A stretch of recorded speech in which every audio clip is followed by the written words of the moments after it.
Então, quantos dos pais da igreja, por exemplo, criam na semana cósmica na história? Vamos ver. A semana cósmica e os pais da igreja. Aqui temos um artigo da Wikipedia. Os primeiros pré-milenaristas incluem Pseudo-Barnabé, Pápias, Metódio, Lactâncio, Comodiano, Teófilo, Tertuliano, Melito, Hipólito de Roma, Vitoriano de Petal. Muitos desses teólogos e outros na igreja primitiva expressaram sua crença no pré-milenarismo. Em outras palavras, Cristo retorna e em seguida vem o milênio. Por meio de sua aceitação dessa tradição sexta septamilenial, o que isso significa? Essa crença alega que a história humana continuará por 6.000 anos e em seguida vai desfrutar de um sábado por 1.000 anos, o reino milenar. Assim, toda a história humana será um total de 7.000 anos antes da nova criação. Isso é história. Todos esses pais da igreja criam nisso. Vamos analisar algumas citações deles para ver o que eles criam. Irineu, que viveu de 120 a 202 depois de Cristo, pois tal qual em muitos dias esse mundo foi criado, em tantos muitos milhares de anos deve ser concluído, e por esse motivo as Escrituras dizem, assim os céus e a terra e todo o exército foram acabados, e havendo Deus acabado no sexto dia a obra que fizera, descansou no sétimo dia, e toda a sua obra que tinha feito. Isso aqui é muito importante. Todos eles vinculavam esse período à semana da criação e fizeram a semana da criação um tipo de semana cósmica. Então, o dia 1 seria 1.000 anos, dia 2, os próximos 1.000 anos, etc. Dia 6, os 6.000 anos, e logo o período do milênio. Era assim que todos interpretavam. E usavam muitas escrituras na Bíblia que interpretavam somente à luz desse conceito. Isso se perdeu completamente na nossa época. Vamos continuar com o que ele disse. Esse aqui é um pai da igreja. Esse homem não foi influenciado pelos escritos de Ellen White. Ele tinha a Bíblia e Ellen White só surgiu muitos anos depois. Esse é um registro das coisas anteriormente criadas, bem como uma profecia do que está por vir. Pois o dia do Senhor é como 1.000 anos, e em 6 dias as coisas criadas estavam concluídas. Fica evidente, portanto, que elas chegarão a um fim no 6º ano milenar. Toda a apostasia de 6.000 anos, injustiça e falsa profecia e decepção, para o bem dessas coisas, um cataclismo de fogo deve sobrevir à terra. Era no que eles acreditavam. Tais devem ocorrer nos tempos do reino, ou seja, no 7º dia, que foi santificado, no qual Deus descansou de todas as obras que criou, que é o verdadeiro sábado dos justos, que eles não devem estar envolvidos em nenhuma ocupação terrenal, mas devem ter uma mesa posta preparada para eles por Deus, fornecendo-lhes todos os tipos de pratos. Ele está se referindo ao período do milênio. Então, Irineu cria uma semana cósmica, 6.000 anos, 1.000 anos. Eis um outro importante, Hipólito. Não vamos analisar todos eles.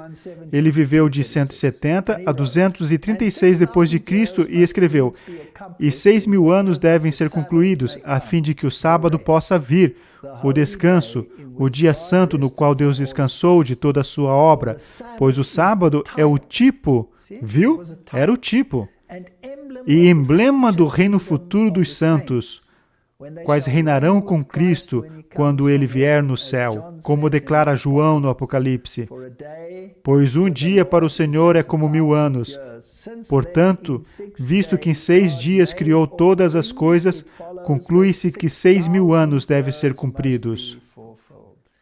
É isso que os pais da igreja criam baseado somente na Bíblia. Eu quero saber no que os pioneiros da Igreja Adventista do 7º dia criam. Sabemos no que muitos dos reformadores criam, pois eles incluíram isso nas notas de rodapé, não é? Vamos analisar alguns dos pioneiros da Igreja Adventista do Sétimo Dia. Eu sei que isso não deveria ser falado, mas por que não? Se eu posso citar Irineu, por que não posso citar Wagner? Você se incomoda com isso?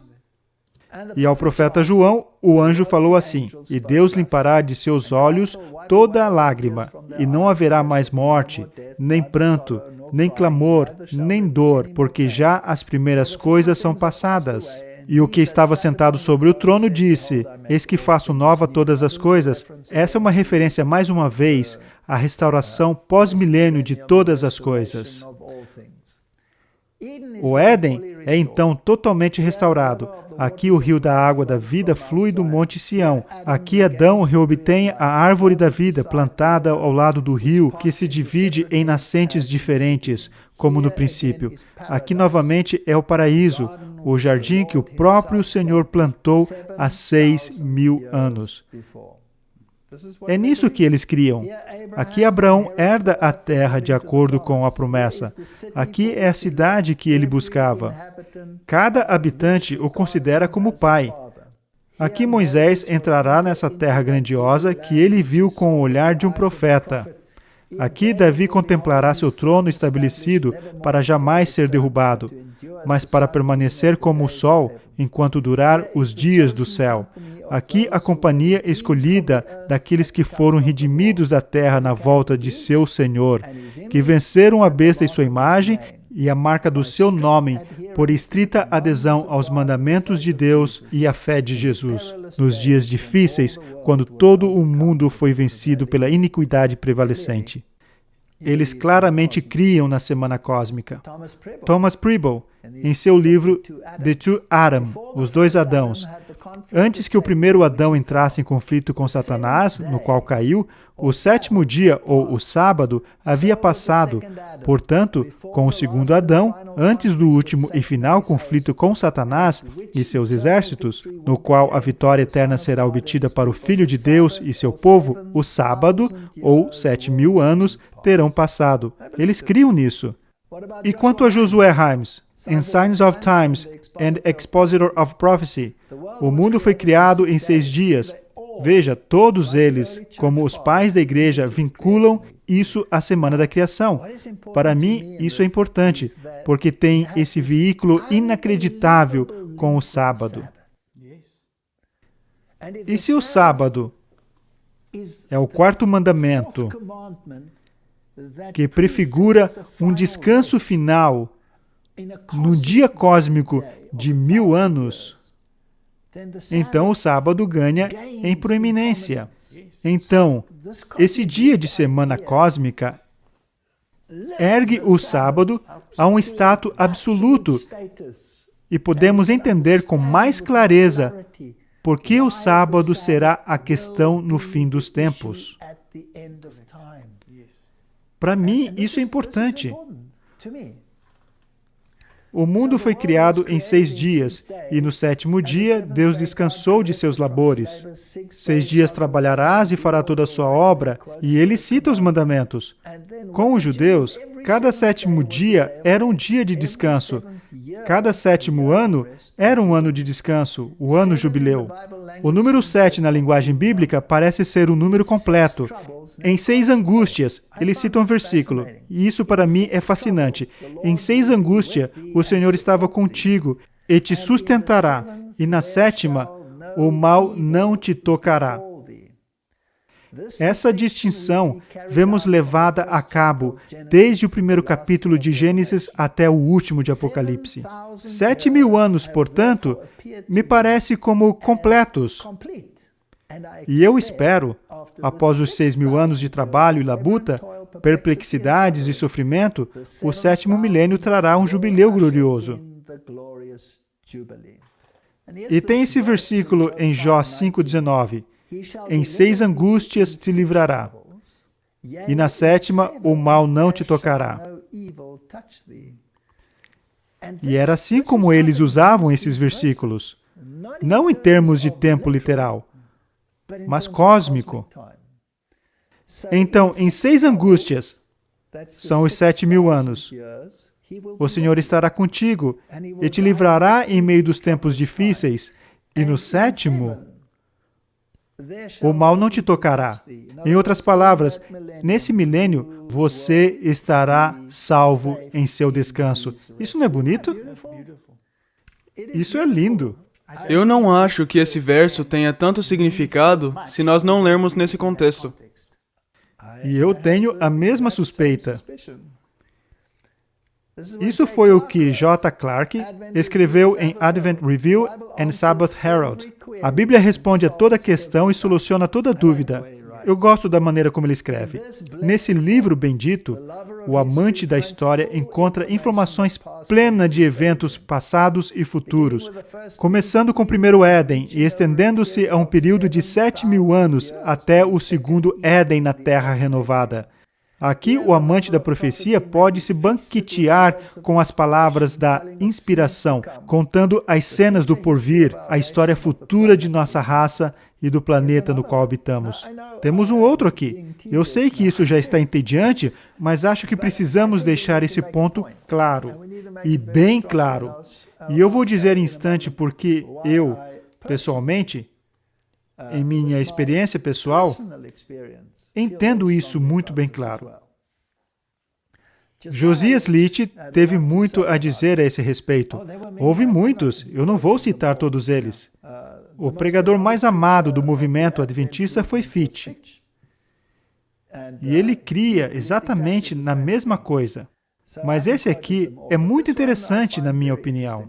O primeiro relatório da Conferência Geral de Cristãos esperando o advento do Senhor Jesus Cristo. Isso significa que deve ter uma multidão aí, não é? É por isso que eu inseri essa citação. Todos criam nisso. O homem foi a última peça da confecção divina na semana da criação. Com isso concluído, e uma raça de agentes morais fabricada, Deus descansou no 7º dia de toda a obra que havia feito. Essa junção ao 4º mandamento é um tema que percorre essa teologia. E como eu disse, os pais da igreja criam nisso. E isso vem deles. Vem desde os tempos de Cristo até praticamente aos dias de hoje, podemos dizer. Atentemos então ao uso que o apóstolo Paulo faz desse ato de procedimento divino. Porque nós, os que temos crido, entramos no repouso tal como disse. Ora, o que ele está citando aqui? Ele está citando Hebreus 4, onde Paulo fala que temos um dia de sábado, mas está se referindo ao descanso no qual entraremos, que é uma referência ao descanso milenar. Mas muita gente usa essa mesma coisa para dizer que não precisamos guardar o sábado porque nós encontramos um repouso em Jesus. Isso mesmo. Mas aqui temos uma referência a esse período cósmico e milenar de 1000 anos de repouso. Em outras palavras, e repousou Deus de todas as suas obras. Ele está citando Paulo. O argumento é que, embora desde a fundação do mundo, um repouso foi proporcionado ao homem, ainda assim, aqueles e somente aqueles que creem vão herdá-lo. Ele também extrai dos textos que cita 3 inferências. Primeiro, que o descanso de Deus no 7º dia foi tipicamente profético. Isso é interessante, ou seja, não era uma profecia de tempo específica, era tipicamente profético, de um descanso futuro para seu povo fiel. Era baseado em um tempo literal e não em tempo profético, era uma marcação de tempo tipológica. Segundo, e que o descanso que Josué deu não foi completo, portanto permanece um descanso para o povo de Deus. Contudo, talvez se faça objeção, embora o sábado seja um tipo de descanso futuro que permanece para o povo de Deus. No entanto, isso não quer dizer necessariamente que haja uma profecia acerca disso. Mas analisemos esse ponto. Um tipo é uma imagem, uma representação de um outro e subsequente objeto. Será que a própria ideia de um tipo não pressupõe a existência subsequente de um antítipo? É uma boa pergunta. A menos que pressuponha, não pode ser um tipo. Assim, se o sábado é um tipo do descanso futuro para o povo de Deus, a promulgação desse tipo é uma profecia do antítipo. Portanto, conclui-se que a profecia e a profecia de um repouso futuro para o povo de Deus começou com o exercício do governo moral de Deus sobre o homem, o sétimo dia do início da criação. Dar a cronologia da profecia é traçar sua história de período a período, desde sua origem até sua consumação. Investiguemos, pois, mais especificamente o que o sábado prefigura e prevê. Essa é a questão do tempo do fim. E a Igreja Adventista do Sétimo Dia tem dito constantemente que o sábado será a questão. E as pessoas dizem, quem se importa se é esse ou outro dia? Isso não é tão importante assim. Será que isso não acrescenta notoriedade? Com certeza. Já vimos que isso prefigura um descanso futuro para o povo de Deus. Tem sido quase opinião universal da Igreja, tanto judaica como cristã, que o sábado prefigura uma condição gloriosa de repouso para a Igreja durante os 7.000 anos do mundo. Aqui ele diz de novo, os principais argumentos a favor disso são, em suma, os seguintes. Deus criou o mundo em 6 dias e descansou no 7º, e constituiu o sábado um tipo de descanso futuro. Portanto, podemos esperar que depois das angústias e comoções de 6.000 anos, haverá um descanso de 1.000 anos de todas essas angústias. A instituição dos sábados e jubileus entre os judeus tem sido considerada típica da mesma coisa. O terceiro argumento é de 2 Pedro, no qual ele diz que um dia é como 1.000 anos. O quarto eu creio ser o mais forte argumento, vem do capítulo 20 do Apocalipse, onde ele fala do reinado de 1.000 anos. Ou seja, se há um período de tempo específico que se refere ao repouso, ao milênio, então deve haver períodos de tempo específicos para os outros. Esse é o argumento dele. E ele conclui assim, com essas considerações, agora procederei para mostrar que a cronologia da profecia, conforme registrada na Bíblia, nos apresenta 7.000 anos desde o início do exercício do governo moral de Deus sobre o homem, até o período final da conquista de todos os inimigos de Deus. E quando Satanás, a morte e o inferno, com todos aqueles cujos nomes não estão escritos no livro da vida, serão lançados no lago de fogo, que é a segunda morte. É nisso que eles criam. Aqui temos algumas inferências interessantes. Adão morreu no primeiro dia. Gênesis capítulo 2, versículo 17 diz, é assim que eles pensavam, só estou acrescentando isso a título de interesse. Mas da árvore do conhecimento do bem e do mal, dela não comerás, porque no dia em que dela comeres, certamente morrerás. Ora, todos dizem, mas Adão não morreu. Então, como se interpreta isso? Aí dizem, mas ele morreu espiritualmente. Só que ele ainda continuou vivendo, não foi? Como esses reformadores e pioneiros pensavam a esse respeito? Ele estava se referindo ao dia cósmico, que representa 1.000 dias. Então, no dia em que dela comeres, certamente morrerás. Será que ele morreu no primeiro dia cósmico? A resposta é sim. Na verdade, nenhum dos antediluvianos chegou a 1.000 anos de idade. Todos morreram antes disso. Assim, todos morreram no primeiro dia cósmico, se desejar chamá-lo assim. Tem também esse versículo aqui, Oséias 6, 1 e 2.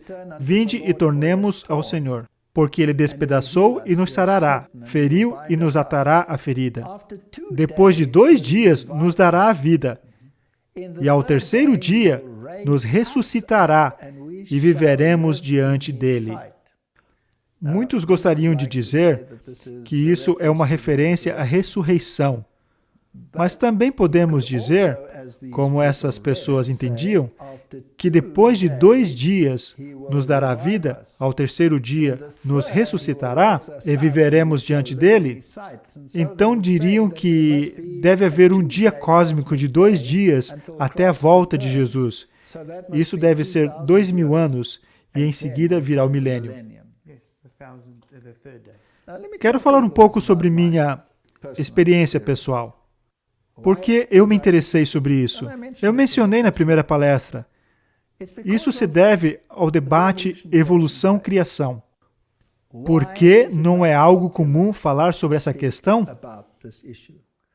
Por que é que as pessoas ficam tão agitadas com isso, a ponto de não se poder falar em tom que não seja de sussurro sobre esse assunto? Os pais da igreja criam nisso. Os pioneiros criam nisso.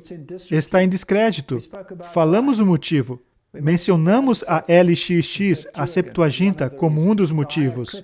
A alta crítica que ridiculariza a Bíblia porque não é consistente, jogando um manuscrito contra o outro. Não temos que seguir esse caminho. Temos que determinar que há uma linha correta e uma falsa. E nós nos apegamos à linha correta para não nos confundirmos com todas essas supostas contradições. E o terceiro ponto que eu mencionei foi a evolução.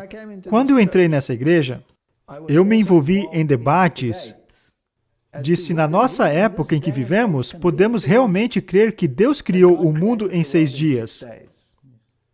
Tenho a felicidade de relatar que essa igreja confirma que nós cremos em uma criação literal de 6 dias, o que é algo problemático no mundo. Mas havia uma outra questão que não foi tratada, que é sobre qual a idade da Terra. E então, havia tantas opiniões quanto a quantidade de pessoas naquela época. Eu pensava que se tratava de milhões de anos. Logo tive que me acostumar que o mundo foi criado em 6 dias. Isso era impossível para mim. E agora tinha que guardar o sábado. Ora, se um dia representa 1000 anos, talvez ele estivesse falando de milhões de anos.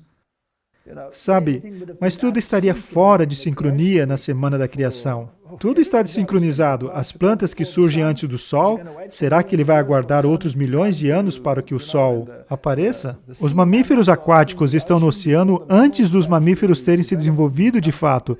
Tudo está fora de ordem. Então, ou se descarta totalmente o que a evolução diz, pois se quisermos uni-los, teremos graves problemas. Temos também a questão da idade. E o argumento é claro, a datação radiométrica. Talvez você possa colocar um link dessas discussões sobre a datação radiométrica quanto ao motivo pela qual não são válidas. São baseadas em suposições. São sempre baseadas em isótopo mãe, que decai a um isótopo filha, e a pressuposição é sempre que o isótopo mãe era o único que estava presente na rocha. E que o isótopo filha não estava lá, pois precisava decair-se até o isótopo filha. Então, a suposição é que sempre havia somente a mãe, sem a filha. Se encontrarmos muitas filhas, devemos supor que tenha levado, qualquer que seja a idade, tantos milhões de anos para se chegar até a filha. E se já houvesse filha na rocha desde o início? Todo animal no mundo estava lá. Por que essa não estaria? Urânio com chumbo? Por que eu devo supor que havia urânio, mas não chumbo? Então, a suposição determina a idade de alguma coisa. É baseado numa suposição. Posso dizer a idade da Terra? Não, não posso. Na época de Darwin, ninguém usava a datação radiométrica. Nem tinha sido inventada. Então, o que eles tinham? Tinham observações de camadas filhas. E não estão de acordo com o que se vê. Porque todas as camadas são planas. Então, tem todos esses problemas. Finalmente, cheguei à conclusão que não posso usar a datação radiométrica, porque é baseada numa suposição, na qual a suposição determina o resultado. Não posso usar isso. As ideias de camadas filhas não são consistentes com o que vejo. O que vejo, e eu fui a cada local. Viajei o mundo para ver esses locais. E o que encontrei foi catastrofismo. E o catastrofismo faz, em um curto período, o que o uniformitarismo faz em milhões de anos. Mas esse conceito de que o mundo é antigo e velho está muito infundido e entalhado na mente dos homens, que é difícil mudá-lo. E agora vem a pergunta do ridículo. As pessoas têm medo de serem ridicularizadas. E eu estava ouvindo muitas das palestras de pessoas da fé. cientistas destacados da fé, dando palestras. Sim, mas você sabe, ok, talvez não seja bilhões de anos, mas não podemos dizer 6.000 anos. Isso é tão ridículo. Digamos então centenas de milhares. E temos todas essas transigências. Isso é inaceitável na época em que vivemos, dizer que a Terra tem 6.000 anos de idade. Eu me lembro que fui a uma dessas palestras de um professor. Eu o conhecia de uma dessas discussões que tivemos. E eu lhe disse, por que você faz isso? Por quê? Por que está dizendo centenas de milhares de anos, quando a Bíblia diz 6.000 anos? E tudo é baseado, todo o critério que estamos usando para estender o tempo é baseado em suposições. E a ciência, devidamente compreendida, mostrará que a Bíblia é verdade e que tudo teve um falecimento aquoso, que houve uma catástrofe, um dilúvio, e que as características que vemos são consequências dessa catástrofe e não de longos períodos de tempo, de acordo com o uniformitarismo. Então, por que você está dizendo centenas de milhares de anos? E a sua resposta foi porque nós seríamos ridicularizados à vista do mundo científico. E eu olhei para ele e fiquei triste. Eu disse, sabe, eu venho do mundo evolucionista. Eu era um ateu, era um evolucionista. Ensinei evolução em universidades. Se você vai dizer que o mundo tem centenas de milhares de anos, você vai ser ridicularizado à vista da comunidade científica, pois eles dizem bilhões. Agora, centenas de milhões vão chamar você de tolo. Agora, se você disser 6.000 anos, todo mundo por aí dirá que você é um tolo. Mas a Bíblia não vai chamar você de tolo, nem o espírito de profecia. Há duas cadeiras que você pode escolher se sentar. Você pode optar pela cadeira evolucionista ou pela cadeira de Deus. Em ambos os casos, você terá oposição. Por que você escolhe se assentar entre duas cadeiras e ser um tolo aos olhos de Deus e um tolo aos olhos do mundo? Por que não se assentar em uma delas? Escolha a cadeira de Deus e seja amigo de Deus, sendo ridicularizado pelo mundo. Mas ficar entre duas cadeiras, por que agir assim?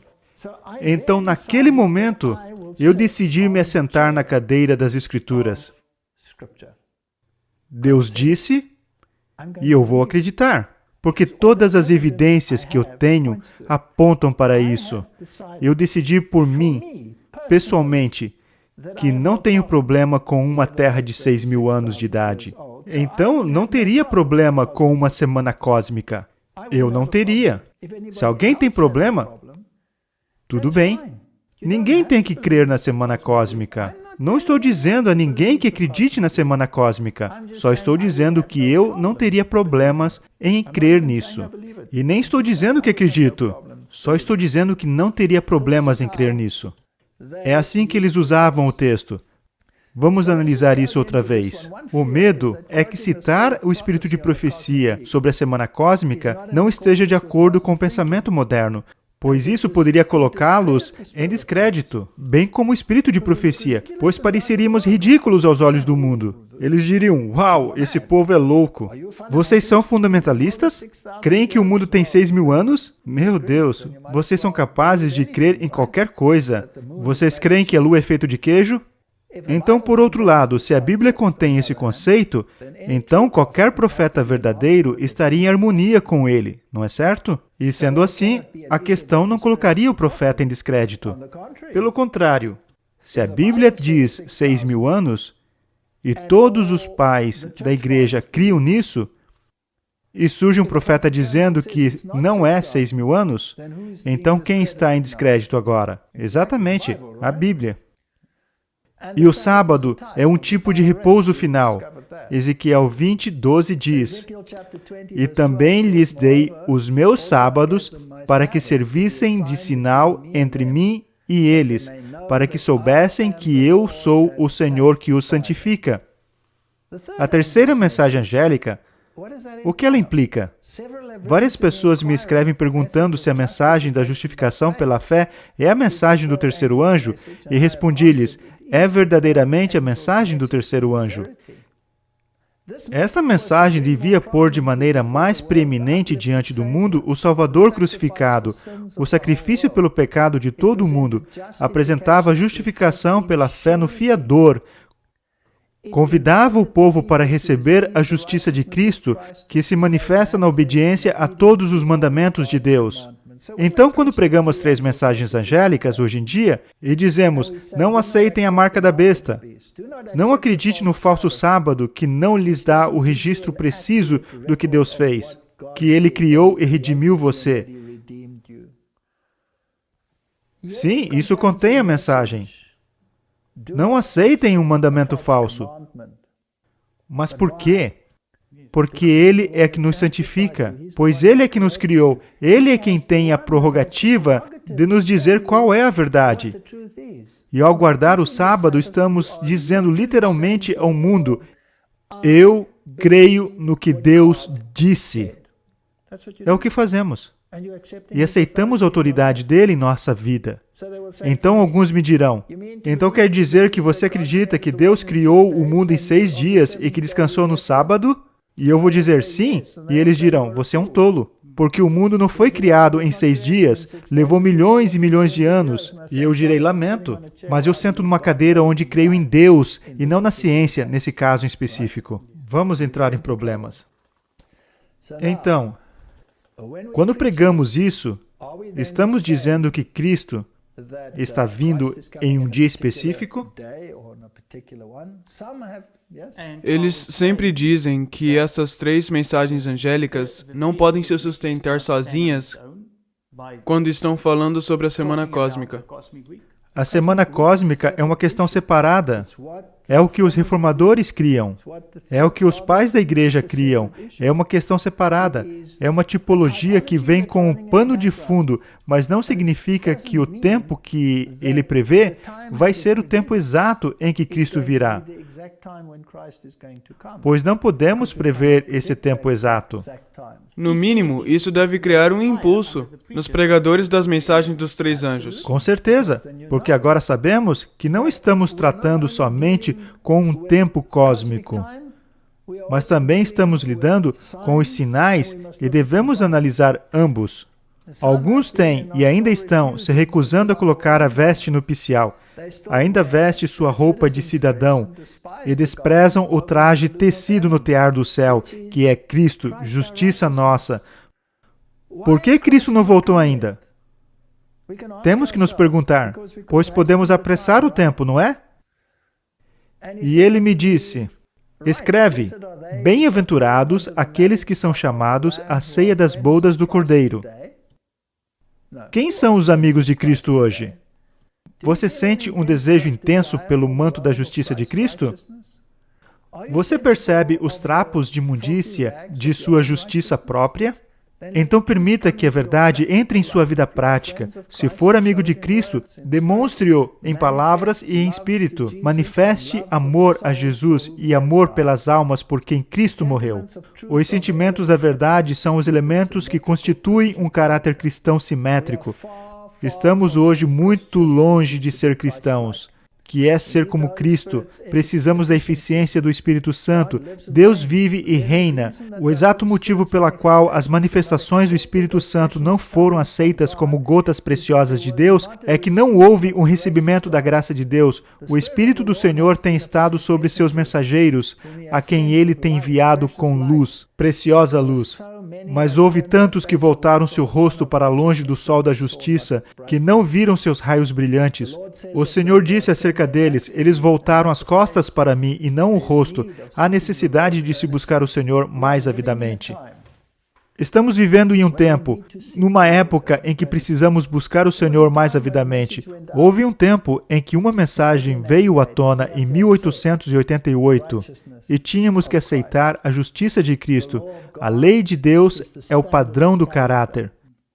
E é possível se ter uma justiça de obras na tentativa de se viver conforme o padrão, ou podemos achar o manto da justiça de Cristo.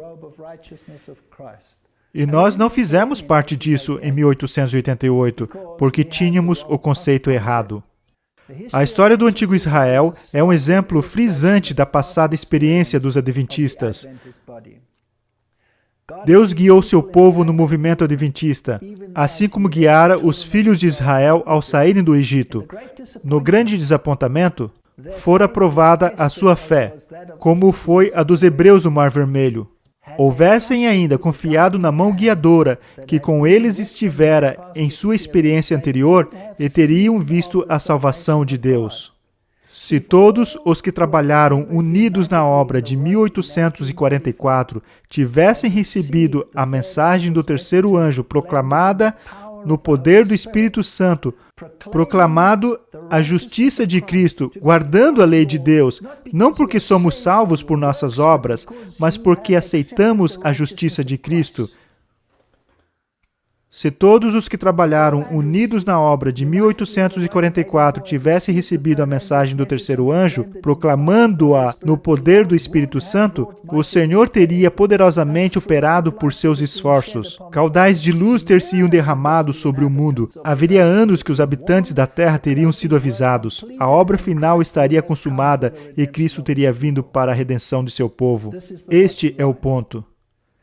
Se fizermos um cálculo simples, assim como na Bíblia de Genebra, e usando o espírito de profecia, chegamos ao momento em que os 6.000 anos deveriam terminar. Isso não quer dizer de nenhuma maneira que essa é a data limite, pois é possível apressar a vinda do Senhor. E o Senhor pode estender os dias. Não cabe a mim dizer se Ele virá na primeira vigília ou na segunda. Houve pessoas que responderam e enviaram essas citações como um martelo, dizendo que estávamos transgredindo. Não, estávamos citando a história e fazendo um cálculo simples. Mas isso não quer dizer que esse é o fim do mundo, e as pessoas devem entender isso. Nossa esperança se baseia em Apocalipse 22:20, que diz: aquele que testifica estas coisas diz, certamente cedo venho. Amém. Ora vem, Senhor Jesus. O objetivo daquela palestra foi dizer que o tempo é breve. Os sinais dos tempos estão gritando aos nossos ouvidos. O tempo é breve. Até mesmo a semana cósmica, se crermos no que a Bíblia e o Espírito de Profecia dizem, independentemente se você desejar calcular dessa data ou daquela, isso é irrelevante. O ponto é que o tempo é breve. Até mesmo esse período está chegando a um fim, o qual Deus pode estender, pois Ele é Deus, e Deus pode abreviar, como temos visto, pois Ele é Deus. Mas dizer que não há nada, não há nenhum sinal, ainda pode ser daqui a 100 anos até a vinda do Senhor, ou talvez nunca aconteça, porque a igreja não está pronta. Então estamos como o catolicismo romano e somos amilenistas, o milênio não vai vir. Então todos os santos estarão na sepultura por todo sempre. Isso não é bíblico. O que estamos dizendo é que o tempo é breve. Não coloquem palavras que não foram ditas na minha boca. Isso foi declarado repetidas vezes. E sim, nós também conhecemos todas as outras citações. E nós as mencionamos. Eu não creio que fizemos isso na primeira palestra. Espero que isso esclareça a questão. Um pensamento que acaba de vir à minha mente sobre um dos motivos pelos quais o Senhor usou o ano 27 depois de Cristo. Para mim, pessoalmente, o que eu extraí disso é que Satanás confrontou Jesus no deserto. E onde Adão não teve sucesso no Éden, Jesus teve no deserto. Então a sua vitória sobre Satanás e o pecado foi ali. E ele pagou pelos pecados do mundo na cruz. E é por isso que isso esclareceu muita coisa para mim. Novamente, Se as pessoas quiserem divergir e encontrar um período de tempo diferente, é prerrogativa delas. Ninguém vai argumentar contra isso. Será que mudará algo se tivermos mais tempo ou menos tempo? Não, não vai mudar. Não é esse o ponto. O ponto é que o tempo é breve. Somente uma questão final que acabou de surgir é que as pessoas mal interpretaram o que o Senhor disse, e eu os motivo a analisar novamente a sua palestra, de 1 hora e 58 minutos, é que o tempo limite que o Senhor menciona, e que Ellen White estava descrevendo, e que eles estariam ajuntando as armas e fazendo as coisas, será provavelmente cortado do período de 6.000 anos. E esse pequeno tempo que será cortado aqui, será acrescentado novamente no final dos 1000 anos do milênio de paz, para compor os 6.000 anos novamente. Sim, isso provavelmente complicou as coisas para algumas pessoas. Foi uma suposição. E eu acho que, em minha opinião, uma opinião muito lógica, se tivermos 6.000 anos, e mais uma vez, quero reiterar, não sabemos exatamente, na providência de Deus, se Ele vai estender ou abreviar isso. Não quero entrar nisso outra vez. Mas o período de tempo, do tempo de transgressão, do tempo de guerra contra Deus, ocorre depois do milênio. Porque Satanás cria um exército. Eu só estava sugerindo que esse período de tempo pode ser cortado de antes e acrescentado ao fim, a fim de que o tempo total que ele guerreia contra Deus seja de 6.000 anos. E chegando à conclusão, a 7.000 anos, e não mais de 7.000 anos, a não ser que Deus decida. A menos que Deus decida estender. O tempo é dele, está a seu critério. Uma questão final, antes de encerrarmos essa discussão. Algumas pessoas dirão, se tem tão pouco tempo, então é melhor eu desistir. Não vou conseguir me preparar. Somos ensinados que nossa justiça é a justiça de Cristo. Quanto tempo levou para o ladrão na cruz receber a justiça de Cristo? Ele teve anos para colocar sua vida em ordem? Não. Ele só teve aquele tempo de contemplação na cruz. E foi isso. Portanto, qualquer um que se sinta ameaçado pela ideia de que Cristo está voltando em breve, siga o exemplo do ladrão na cruz e diga ao Senhor, Senhor, eu sou um pecador e transgredi sua lei e não tenho direito ao céu. Mas se o Senhor me cobrir com sua justiça, então eu estarei diante do Senhor como se jamais houvesse pecado. Confesse seus pecados e arrependa-se, e Deus o conduzirá em meio aos tempos em que vivemos e o levará àquele glorioso repouso que é conhecido como o sábado do repouso. Que Deus os abençoe. Vamos encerrar com uma oração. Pai Celeste, que história magnífica está registrada em Tua Bíblia. Uma história de dor, de pesar, uma história de grande sacrifício. O maior de todos os sacrifícios é o sacrifício do Filho de Deus. E por causa desse sacrifício, todos temos acesso ao trono de Deus. Ajude a todos os que escutam a aceitá-lo, a dizer, Senhor, revista-nos de sua justiça. Remova nossos trapos de imundícia e dá-nos acesso ao Teu repouso. Em nome de Jesus. Amém. Obrigado por assistir esse vídeo. Para se inscrever, clique aqui. Clique no sininho para receber notificação. Para ver o próximo vídeo, clique aqui. Muito obrigado e até a próxima.